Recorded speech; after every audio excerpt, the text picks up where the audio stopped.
তোমার কি এমন কোনো গোপন দান আছে যেটা আল্লাহ ছাড়া কেউ দেখেনি?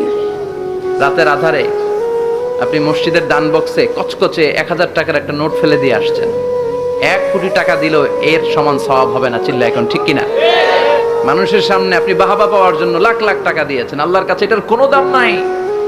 আপনি শুধুমাত্র কেবলমাত্র আল্লাহকে দেখানোর জন্য 1টি টাকা দান বক্সে দিয়ে এসেছেন, কিয়ামতের ময়দানে সেটাকে আল্লাহ তাআলা উহুদ পাহাড়ের সমান উঁচা করে আমল নামায় ঢুকায় দিবে।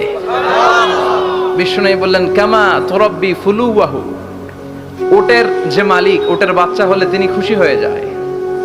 যিনি গাভী পালে, গাভীর বাছুর হইলে মালিক খুশি হয়ে যায় না? এই বাচ্চাটারে যেমনি পেলে পুষে বড় করে, আল্লাহ বলে তোর ওই 1 টাকা ছিল, দানটা ছিল কয় টাকা? 1 টাকা।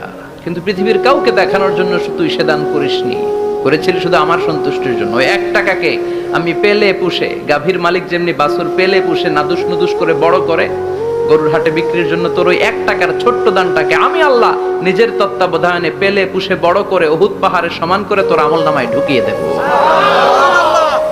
এজন্য ইবাদত যেন হয় শুধুমাত্র আল্লাহর জন্য, শো অফ যেন না থাকে। এখন সব জায়গায় শো অফ আছে না নাই?